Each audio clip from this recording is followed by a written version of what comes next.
Look around at you crossing the street. Took a breath and I walked up to you. Asked the darling, when can we meet? 'Cause now it's not too late. I won't just sit away. I know about myself, I'm not just gonna stay and wait. I wanna just decide what is to be my fate. I know about myself, I'm not just gonna stay and wait. But now it's not too late. I won't just sit away alone all by myself. I'm not just gonna stay here and wait. I wanna just decide what is to be my fate. Alone all by myself. I'm not just gonna stay here and wait.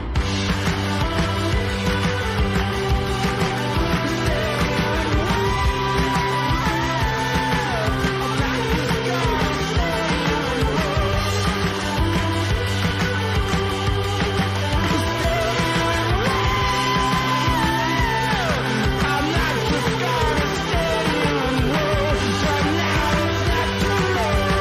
I won't just stay away. Alone all by myself. I'm not just gonna stay here and wait. I wanna just decide what is to be my fate. Alone all by myself. I'm not just gonna stay here and wait.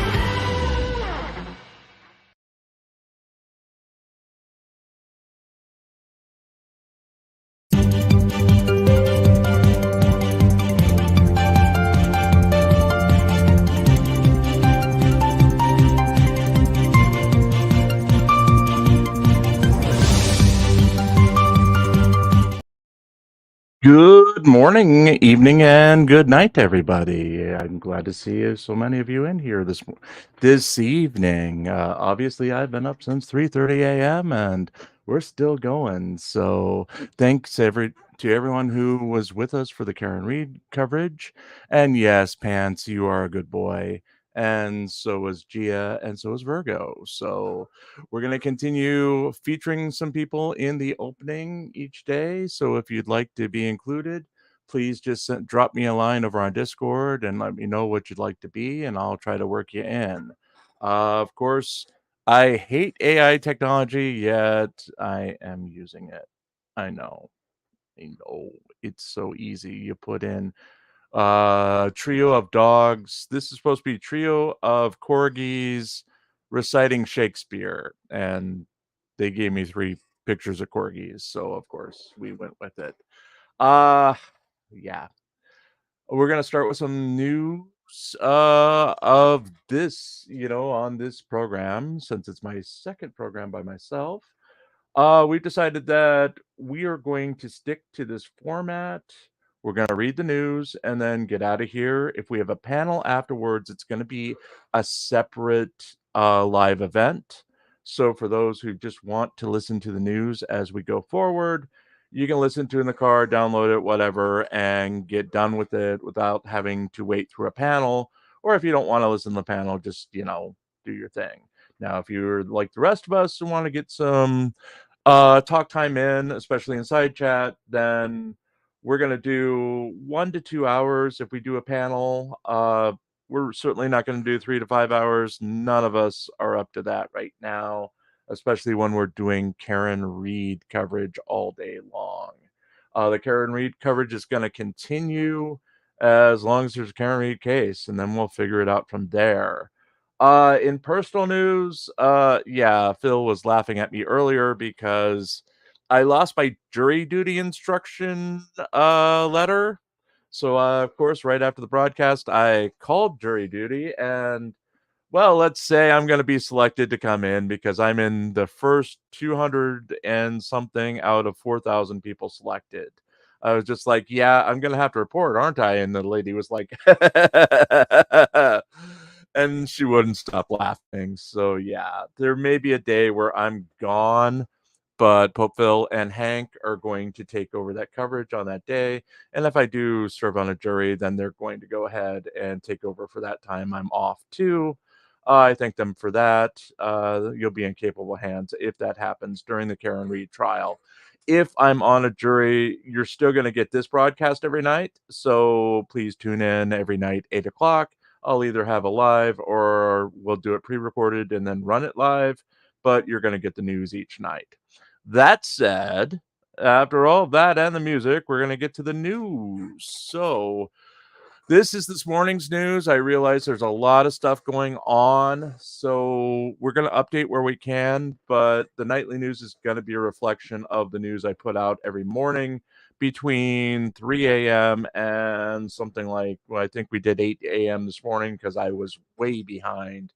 But we're going to read those news and those news articles and update where we can, and then that's it. We're out of here, and then we'll see you in the morning at 8:55 a.m. Eastern for more Karen Reed coverage with me, Hank, and just Phil. He's back to Popeville in the side chat. So hey, he must have found a new denomination, or the check cleared. Anyway, let's go to our first newscast or news article after this short video.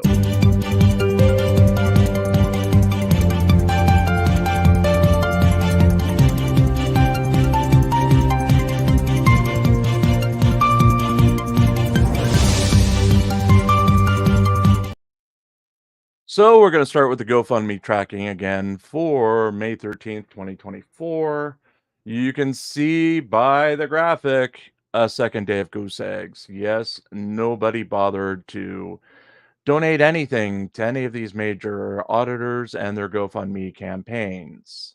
As the article starts, for the second day, none of the campaigns that we track have had donations from the followers of the channels involved in the campaigns, random people driving by, or even well meaning family members.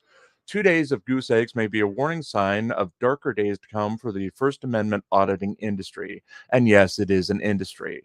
The sheer amount of revenue pulled in from the larger channels from YouTube, let alone cash application and crowdfunding donations, make it a small industry, but one that can be classified as a profession, at least for now, with a huge revenue stream carrying it forward. Unfortunately, that revenue stream was propelled by Jose Chile de Castro. While GoFundMe tracking isn't a true reflection of the overall industry, it is one of the measurable signs we have to indicate if the industry is healthy and if the industry can ultimately maintain itself. After his jailing in March, there was a brief upswing in donations to all the De Castro associated GoFundMe campaigns. De Castro himself pulled in the majority of the roughly $50,000 for his three official campaigns in the days leading up to his jailing and in the first weeks afterwards. With each month since he's been in jail, his donations have gone from a few $100s in random donations a day to under a hundred in donations to goose eggs each day. It's tough writing about it over and over, but it's reflective of the results of the funding in the De Castro related channels.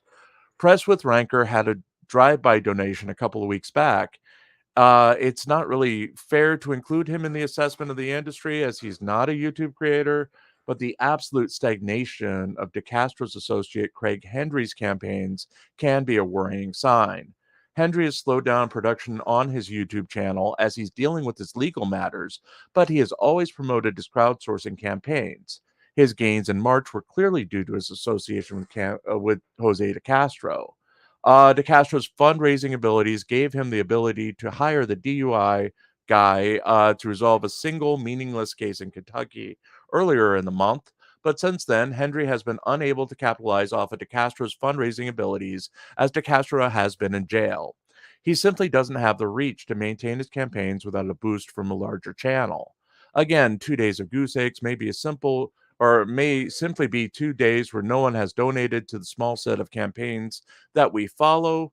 3 or 4 days may be more worrying. 5 may be a panic, and anything past that may be may mean we have auditors lined outside of the jail in Nevada demanding the release of the cash cow, Jose Chili de Castro.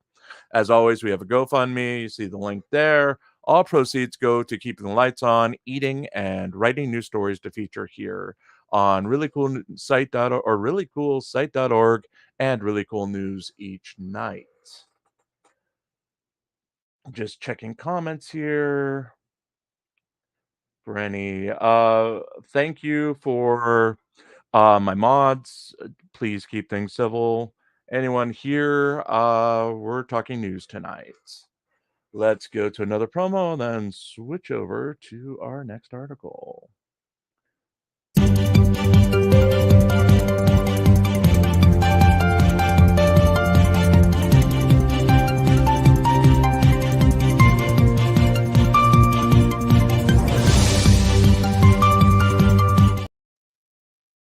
Speaking of Jose Chile de Castro, he was scheduled his scheduled Thursday hearings in his lawsuit against Kate Peter, David Team Skeptic Omo, Daniel Clement, and Michael Blue Bacon Peratini may be in jeopardy of another delay as the YouTuber remains jailed in the Clark County, Nevada detention center.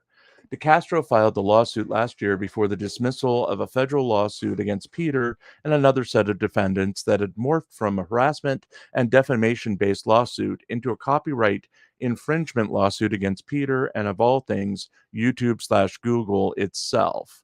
Or as Pope Phil says, YouTube, China, and all outside territories.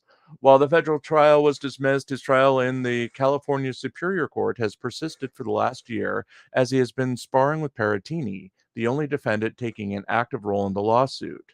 Before his incarceration, De Castro scheduled 3 hearings for May 16, 2024, including a hearing on motion to compel responses to plaintiffs' request for production of documents to Michael Peratini, set to, and a request for monetary sanctions, a hearing on demur without motion to strike, and a hearing on motion for sanctions.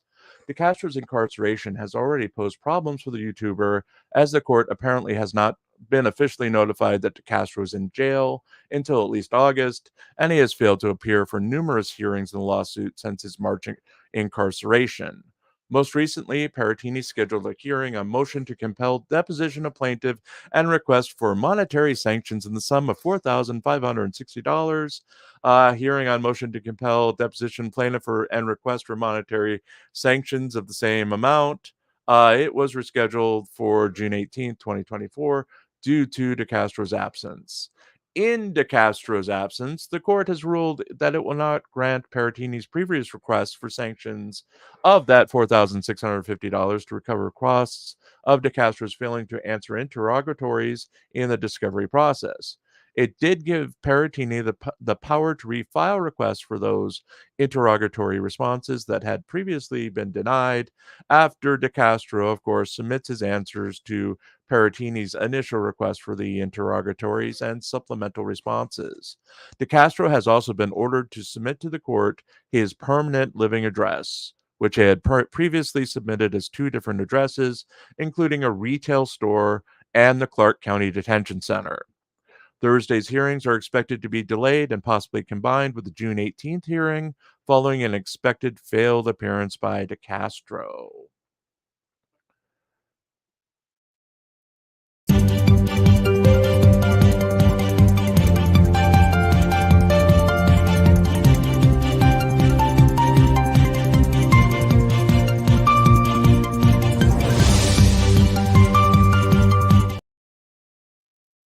Finally, Turtle Boy.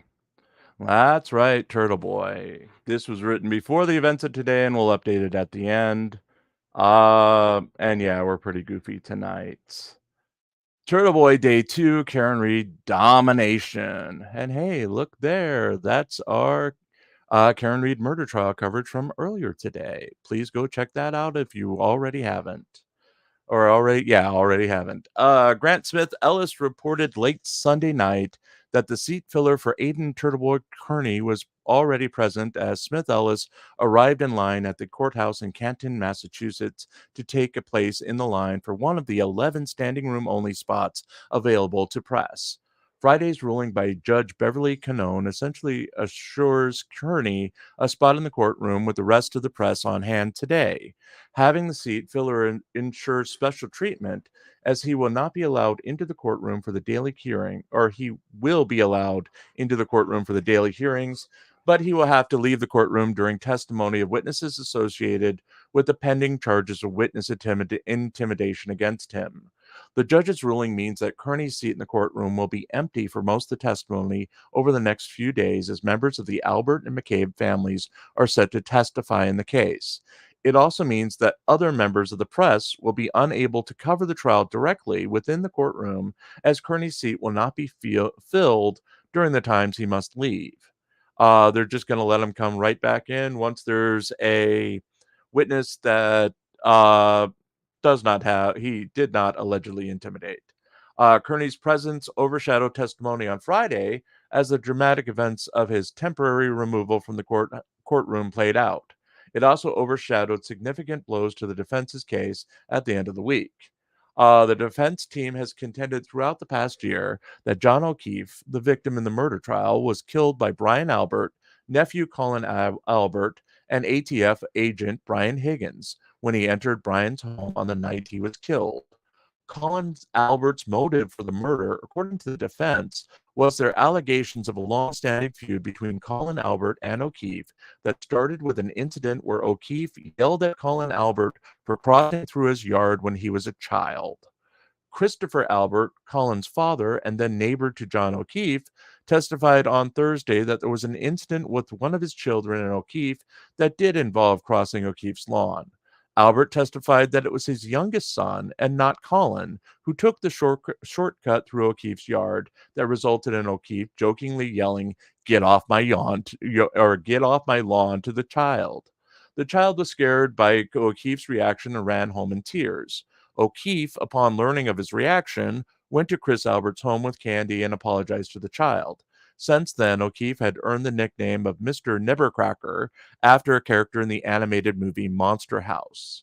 Friday's testimony from Nicole Albert confirmed that she did not see the so-called puffy jacket that the defense claims to be missing from victim John O'Keefe's body when O'Keefe was found lying in front of the Albert house. Multiple rescue workers and police officers have testified that they did not see it either.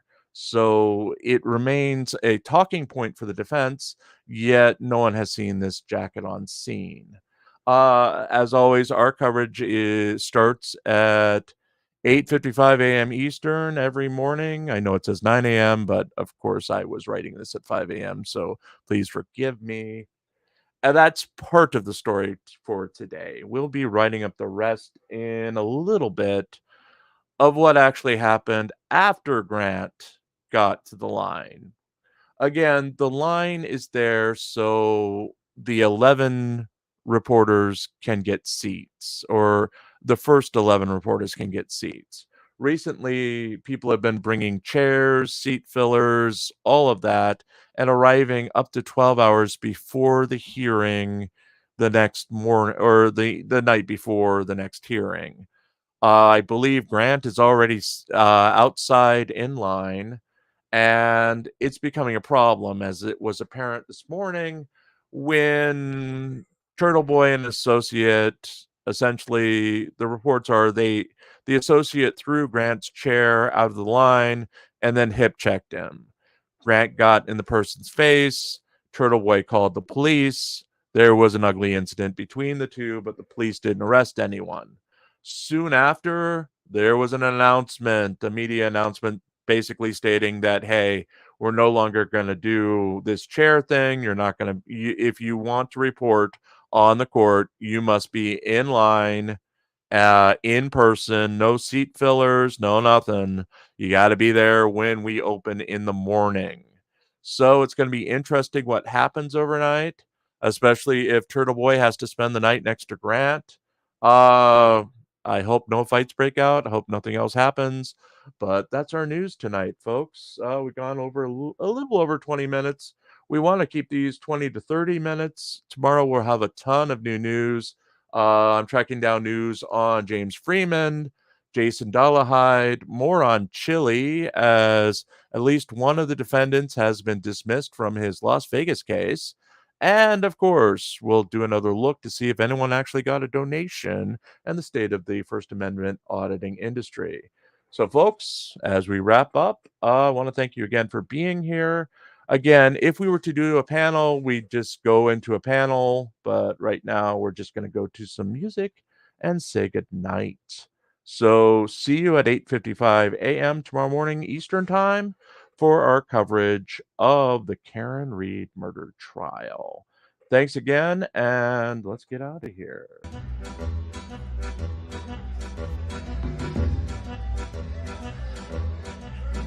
Look ahead, look astern, look the weather in the lee. Blow high, blow low, and so sail we. I see a wreck to windward and a lofty ship to thee, a sailing down along the coast of High Barbary. Then hail her, O captain, he called o'er the side. Blow high, blow low, and so sail we. Oh, are you a pirate or a man of war, he cried, a sailing down along the coast of High Barbary. Oh, are you a pirate or a man of war, cried we. Blow high, blow low, and so sail we. Oh no, I'm not a pirate, but a man of war, cried he, a sailing down along the coast of High Barbary. Then back up your topsails and heave your vessel to. Blow high, blow low, and so sail we. For we have got some letters to be carried home by you, a sailing down along the coast of High Barbary.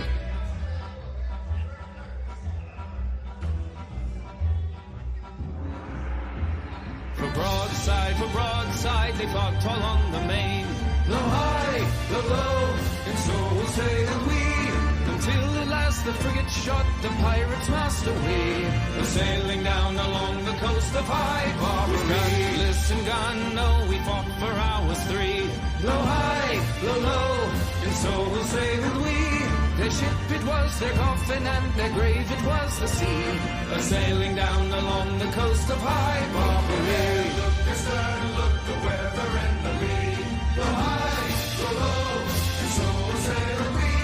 I see a wreck to windward and a lofty ship to lee, a sailing down along the coast of High Barbary, a sailing down along the coast of High Barbary, a sailing down along the coast of High